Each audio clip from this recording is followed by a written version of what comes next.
ግልጽ የለውጥ ፍሬዎች ለማየት ያልቻሉ በጥላቻና በቅናት የታወሩ ባህር ውስጥ እየኖሩ የማይረጥቡ አሳዎች እንዳሉ እሙን ነው።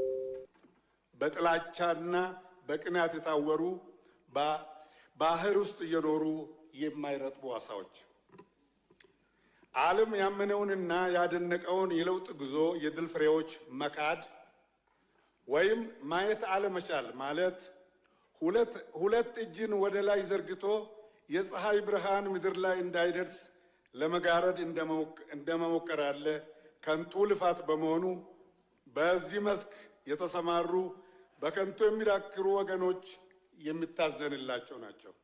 መሬት ላይ የምንፈጥረው ተአምር የለም። የፖለቲካ ፓርቲዎቹ ዝም ብሎ ይሄ ገቨርንመንትን መክሰስ ማማረር የትም አያደርስም።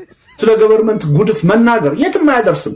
ምንም ዝም ብሎ ሲፈለግ ምንም ሐሳብ እኮ የለም አማራጭ የለም እኮ ይባላል። የጠራ የፖለቲካ አጀንዳ ባልተያዘበት ሁኔታ የትም እንደርሳለን የሚል እምነት የለኝ።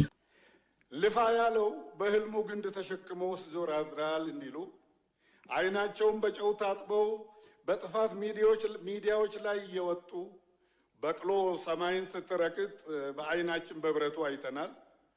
እንዳትወልድም ከረገሟቱ ወገኖች ጋር ነበርን እያሉ ያለ ሀፍረት በሚለፈልፉ የሐሰት ወሬ ፈብራኪና አሉባልታ አራጋቢ መንጋዎች ጩኸት ደማቁ የኢትዮጵያ ወደፊት ጉዞ አይደበዝዝም፣ አይገታምም።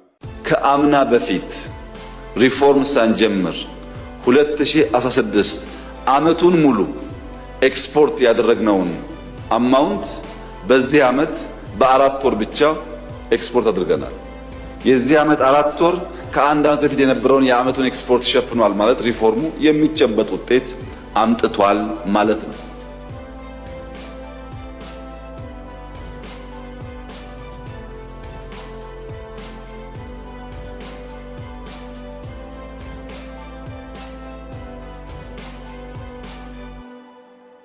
ለተከበረው ምክር ቤት በከፍተኛ እምነትና ኩራት ልገልጽ የምፈልገው ጉዳይ በ2032 የኢትዮጵያ ኢኮኖሚ ቢያንስ ከአፍሪካ ሁለተኛው ኢኮኖሚ ይሆናል። በ2036 የኢትዮጵያ ኢኮኖሚ ከአፍሪካ የመጀመሪያው ኢኮኖሚ ይሆናል።